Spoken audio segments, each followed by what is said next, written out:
What's good, my people? It's your boy, Big Chris, aka the Compton Animator, and I'm here to give you people another WWE Raw review for December 30th, 2013, the WWE Raw New Year's show. And oh boy, we get a really good show tonight. So, we kick off the show first with CM Punk coming down to the ring.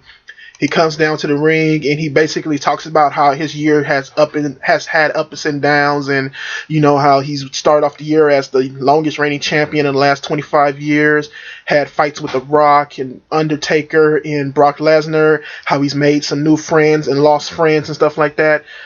And then he goes into issues a challenge to the Shield, but before he can even issue the challenge, the Shield comes out there and they basically Dean Ambrose tells Punk that, you know what, stop the bullshit, tell us what you want before we whoop your ass. Then Punk goes into telling them that he wants to fight the best of the Shield and that he doesn't want to fight Dean Ambrose because he's already beaten Dean Ambrose. Dean Ambrose goes crazy and is like, well, no, fuck that shit, I'm going to fight you because I am the best and this time I'm going to win. Then he goes and says, no, I want to fight the two best out of the two guys who I haven't fought yet, which is Seth Rollins and Roman Reigns.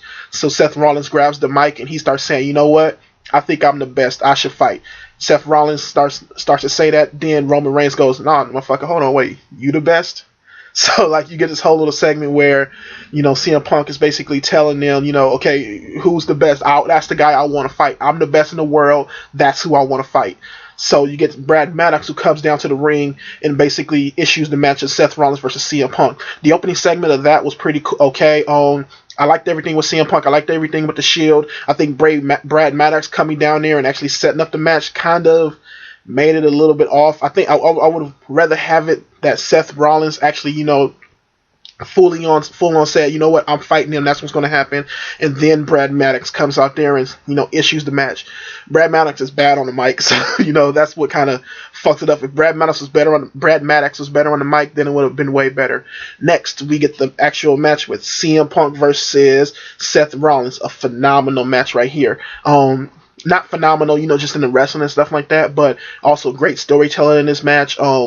You get a lot of stuff shown between the Shield. You get Dean Ambrose and Roman Reigns talking shit to CM Punk while he's getting beat down at points. Seth Rollins looked really strong here, and it goes off of his battle that he had with John Cena on SmackDown last week. They keep making him look stronger and stronger, and I think with CM Punk, it looked better than with John Cena, because with CM Punk, CM Punk's not fully 100 in health and stuff like that, and, it's just a better fit of a match between them two. But yeah, a very good match with him and CM Punk. Seth Rollins at the end of the match hits his own Shield members. I mean, not hits his own Shield members, but kind of gets distracted by his own Shield members and gets the GTS put on him after Dean Ambrose tries to get a distraction in himself. But you get a little bit of breakup, kind of like breakup feel between the Shield more here, but you also get to show that CM Punk is beating down this team, and that, the guy who basically brought him in is now kind of destroying them, because him and Paul Heyman basically, brought him in on their storyline, and now CM Punk is basically taking them out one by one. And some people's going off to saying that, CM Punk and the Shield thing, that it doesn't make sense for them to beat him at times, especially after he beat them one-on-one. But to me, it makes perfect sense, because any given night, it's just like any other sport. Somebody can be beaten any given night. And as well, when the Shield is at 3 and they're confident together, no shit, they can beat CM Punk. But if CM Punk uses his, mic skills, the pipe bomb skills, to break these guys up, then, they have no match against the best in the world. So pretty great opening match. CM Punk gets the win here, and it did a lot of stuff. Next week, we're going to get Roman Reigns versus CM Punk at the Old School Raw, so that should be pretty fun. Next, we get Brad Maddox, who's in the back, and yeah, we get Brad Maddox who's in the back, and he's just hyping up, saying, oh, how good he did with that. And then Daniel Bryan walks in there, and Brad Maddox is with Triple H and Stephanie too. So Daniel Bryan walks in there, and he says that, he wants a match tonight. He wants something with Bray Wyatt, and he needs to fight Bray Wyatt because of all the shit that's been going on. So Brad Maddox goes and says, you know what, I'm gonna set up a match, you and Bray Wyatt, but the caveat is first that you have to face Luke Harper. If you win that, then you got to face Eric Rowan. If you win that, then you get to face Bray Wyatt. So you get a gauntlet match set up for the end of the night main event. Next, you get Stephanie McMahon, who comes out and she basically says that Randy Orton and John Cena are going to be the main event for Royal Rumble, and says that their match is going to be no holds bar. Not, I don't know if it's no holds. No, it's going to be a regular pin or submission match. It's just that there's going to be no interferences and nothing like that. It's going to be a straight up 2-on-2 match. You know, these two are going to go at it, and they got to come out with a definite man who's the champion here. So yeah, we get that for that night, and about that, you know, it's whatever. I mean, you knew you had to get the rematch. Their match at TLC wasn't bad. It was just, you know, it was an okay match. And hopefully they can, if they can get some storyline to build up this match better, then it's going to be a really good match. If not, then, you know, it's just going to be the same match that we've been getting.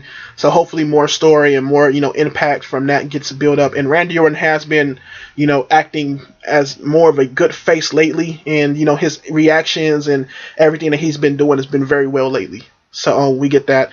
And also they showed a really good video package for Randy Orton, you know, showing all his history and stuff like that. So that was pretty good. Next we get next we get a match with Dolph Ziggler and Curtis Axel. I like before the match, I like that they did them inbox on the screen video packages where while the guy's walking down, and they basically both Curtis Axel and Dolph Ziggler talked about how both of their years been up and down, but they need this match to win it, and you know, going to 2014 with trying to have a big year. A pretty good match here with Dolph Ziggler coming out with the win. Yeah, it was a really nice match. I really liked it, and you got Dolph Ziggler coming out with hitting his zigzag like out of nowhere, so that was very good to see. Next, we get Big E Langston versus Fandango, and another really nice match here for the IC title. They talked about, you know, how Fandango's been trying to lead up to this and stuff like that. He had the match that he won last week, and he had a couple of matches with Dolph Ziggler, so it kind of led up to this as far as, you know, just wrestling wise. But yeah, you get a really nice match here. You get some nice moves out of Fandango and Big E Langston. The crowd was half and half into this match, but I think both guys went out there and they put their heart on the line and they did their thing. So yeah, you get a really nice match here. It's not great, it's not, you know, phenomenal or anything, but as far as just a match, it was, you know, it was very decent. It was very good, and they both did what they needed to do. So after that, we get Booker T. Is that it? Yeah, Big E Langston wins that. He retains his belt. After that, we get Booker T, who comes out and he's talking about, you know, how they need to end 2013 on a good way and stuff. And, you know, he's going to do something with a New Year's spin-a-rooney or something like that. Then Bray Wyatt comes out, and Bray Wyatt's on this like lift that's lifting up his stadium. He starts hitting this gavel and stuff like that, and he basically talks about how, you know, the world is leading to an apocalypse and everybody's New Year's is going to be whack, and, you know, just basically shitting on the new year and the whole concept of a good idea leading into the new year. It says, you know, for his New Year's, he's just going to talk about how shitty everything is going to be for next year. So that was a very good, I think it was to me it was a very good promo for Bray Wyatt. I mean, not Bray, is that what I'm talking about? No, it's not Bray Wyatt. It's Wade Barrett. I'm tripping. But yeah, it was a very good promo for Wade Barrett, and I think his Bad News Barrett thing is getting better and better, you know, down the line. But we'll see where it goes from that. Next, we get Sandow versus the Great Khali. The fans voted for who they wanted to see in this match. It was either going to be Great Khali, Miz, or Kofi, and everybody picks Great Khali for some reason. But before the match, you get Sandow, who said that his year has been pretty bad and that he's been put in whack-ass matches and had the crowd choose what he's going to do, and he's lost, you know, matches the wrong way and stuff like that, and people's basically fucked him over all year. So he's said that if he doesn't win tonight, he's quits. So we get a match that's a Great Khali match. The crowd wasn't into it at all. I mean, besides like whenever Great Khali did the slap, Sandow was basically wrestling a broom here, and Great Khali can do one good move, that is his slap. So, you know, it was nothing to it more than that. Damien Sandow comes out with the win, so at least it gets him, you know, story-wise, as hopefully getting better into going into the new year. Next we get Brodus Clay versus R-Truth, another filler type match, but it did have the story of, you know, of who Xavier Woods was on the announcer table, of him, you know, just talking about how, you know, Brodus Clay has changed to heel now, and him and R-Truth have done nothing wrong to him, but they're going to put it, you know, stick it to him because, you know, Brodus Clay's been fucking with him the whole time. So towards the end of the match, R-Truth is getting beat down by Brodus Clay, and Xavier Woods decides to help R-Truth out by calling out the Funkadactyls and distracting Brodus Clay, which is kind of a heel move for Xavier Woods. It kind of came off like a little bad guy-ish, but it's whatever. It was okay, you know. It wasn't anything, you know. It wasn't horrible, and it wasn't like, oh, that's really good or nothing like that. But it was average at best. So yeah, you get that with Brodus Clay and R-Truth, and R-Truth picks up the win from that. Then you get R-Truth, Xavier Woods, and the Funkadactyls all dancing at the end. Next, we get Triple H. He comes out and he said, thanks everybody for says Happy New Year. Everybody says, you know, WWE is going to go to bigger and better things next year. And he introduces Brock Lesnar. Brock Lesnar comes out. Paul Heyman comes out. And Paul Heyman basically says this is going to be Brock Lesnar's year. And that all the other shit in the past is just in the past. Brock Lesnar doesn't care about anybody he faced in the past. And Paul Heyman doesn't care about all of his problems in the past. So basically saying they're not going after CM Punk, and they don't care if CM Punk wants them. So basically Brock Lesnar comes out there and he issues a challenge saying whoever wins at Royal Rumble, he wants to face him for the belt, probably at Extreme Rules. I mean, not Extreme Rules, but at Elimination Chamber. So he basically comes out there and says that he doesn't have to go into the Royal Rumble. He doesn't have to win it because he's that dominant. He's that big and he's that strong. And that's his power and stuff like that. He's first in the line because of all the things he did this year, basically what he's saying. So, yeah, it was a pretty good intro for that. And then he issues a challenge to anybody in the back room who can say that he's not that dominant. And Mark Henry comes out, Mr. World's Strongest Man. So, you know, he comes out and he basically, it says he accepts, he didn't say it, but he kind of like shows that he accepts, what's the boy's name? Fucking Fly. He accepts threw me off. He accepts Brock Lesnar's challenge, and he basically gets into the ring ready to fight Brock Lesnar, and Brock Lesnar goes and starts to attack. They have it like back and forth for a minute, and Mark Henry throws him over the barricade. But once Mark Henry climbs over the barricade, he gets a crazy tackle from spear from Brock Lesnar, and Brock Lesnar tackles Mark Henry through the barricade, and then hits him with the F5. So it was a really good segment and a really good way to bring Brock Lesnar back. And his spear through the barricade was very good, and then the F5 lifting up this 500-pound man was just awesome. So yeah, we get all that stuff. Next, we get a Divas match. It's basically Total Divas versus non-Divas. I don't need to say who was in the match. Noticeable things from the match was Eva Marie. She did some heelish type stuff there, and the other chicks didn't want to let her tag out. And then Caitlyn got a tag from Alicia Fox, who tagged in like, you know, I'm going to just tag you in without you noticing. So it was like very big mishmash of stuff. And then the match ends with Oksana winning. And yeah, the non-Total Divas won the match. Like for tonight, this was probably one of the biggest low points of the night. Yeah, it was very like low, and like it didn't do nothing to like bring up the match and stuff like that. Yeah, I mean it's surprising to see Oksana get a win. I guess that's big. I don't know. So yeah, next we get the gauntlet match with Daniel Bryan versus Luke Harper, and then the rest of the Wyatts. If he wins, beats Luke Harper.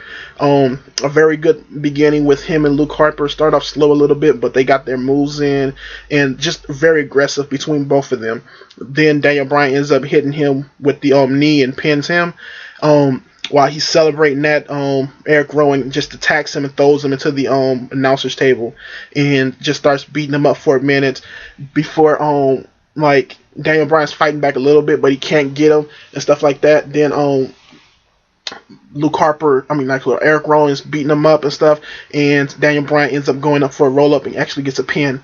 So after that, you get Daniel Bryan, who's beat both men, and it was very good segments in both match parts of the gauntlet. So yeah, those are very good and showed the dominance of the Wyatt family, but just how strong Bryan is. And then you get Bray Wyatt, who's ready to fight next. And also, before I talk about this, they did a good job of hyping up this match by showing, you know, the lead up of the whole feud between Daniel Bryan and the Wyatt family. So that was pretty good as well. So going into this with Bray Wyatt versus Daniel Bryan, before the match even happens, like, Bray Wyatt picks up Daniel. I mean, before the match happens, the Wyatt family, the two other members of the Wyatt family start beating up on Bryan, and then the bell rings, and Bryan's standing up, but Bray Wyatt pushes him to the corner, and he does the little creepy look back thing. He's ready to attack him, but before he can get the attack in, he just stops right in front of him, turns around, and just tells the Wyatt family to come in and get him. So they start beating up Daniel Bryan, and Bray Wyatt gets the DQ, and Daniel Bryan wins by DQ, but he's getting beat up and just trashed. And then Bray Wyatt just starts. I mean, the Wyatt family just keep fucking him up and hit him with a double choke slam and everything. So towards the end of the match, towards the end of the show, Bray Wyatt basically gets on the mic, starts doing this creepy singing, and starts cutting a promo of how Daniel Bryan's been beaten down by the machine and he can't beat him, and that he should just give up and stuff like that, and that he should just join him and stuff, and he should just give up. And Daniel Bryan says, "You're right." And the crowd just goes nuts, starts chanting, "No, he shouldn't do that." And he keeps asking him, "What did you say?" And Daniel Bryan keeps saying, "You're right. I do give up. I join you." So by the end of the show, we get a Daniel Bryan joining the Wyatt family. Crazy, and yet really good matches leading up to this, and everything with the end was just done very nicely. We even got Bray Wyatt hits the Sister Abigail at the end to put his full dominance over Daniel Bryan.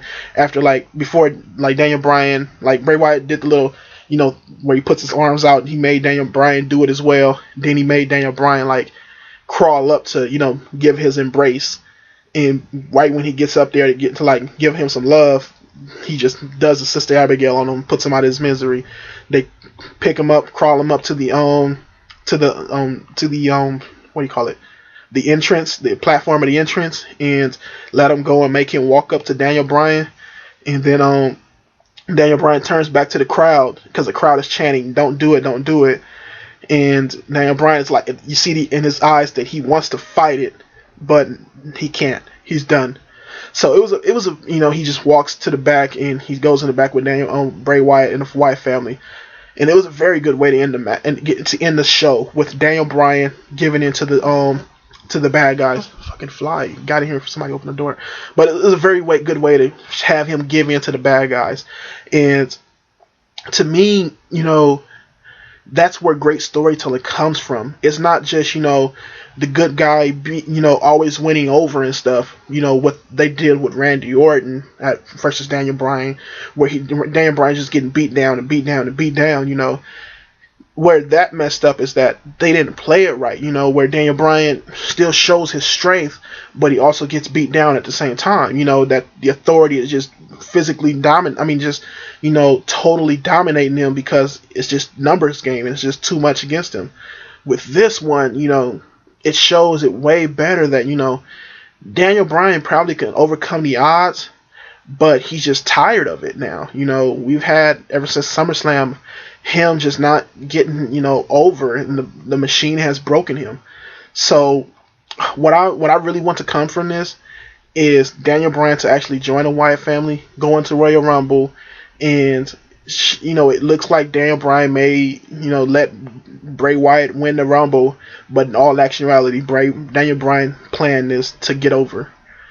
And to me, that would be the best way to do it, So yeah, really good show tonight. There was a few, they weren't filler matches, they were character matches, but some of them were good, like the Dolph Ziggler versus what's the boy's name?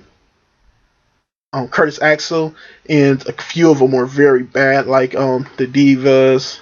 They weren't, Divas was bad, but they were mediocre to bad, like the Divas, Damian Sandow and Khali, and also the what's his name? Also the R-Truth and Brodus Clay match. They were very mediocre, and also we didn't see any AJ Lee and Natalya tonight, nor did we see John Cena and Orton, which isn't a bad thing because we've been seeing a lot of them, but that helps further on storyline to other stuff. So hopefully we get some more of them on the next Raw. But yeah, very good night of wrestling. I give it a B+. I mean, B+, almost an A-, but I have to go with a B+ because it was a couple of things that kept this show from being great. Matter of fact, I'll give it an A-. it was a very great opening, very great ending, some very good matches in between there. It's just that there were a few things that, you know, I'll post it to say whether or not I give them A or B minus, but I'm between a B plus and an A minus. But there was a lot of good things that happened in the show. It's just that a few of the things and a few of the segments, you know, there was no tag team stuff here tonight, and I think that stuff could have been switched out for the other things that they had in there, you know. And it was just like a few of those things just did not click with me, and they kind of brought down the middle section of the show a little bit. So yeah, it was a pretty good show tonight, you know. And the last few weeks has been pretty good. So yeah, thank you for watching. You know, all my links to contact me is down there. Like, subscribe, comments, and peace.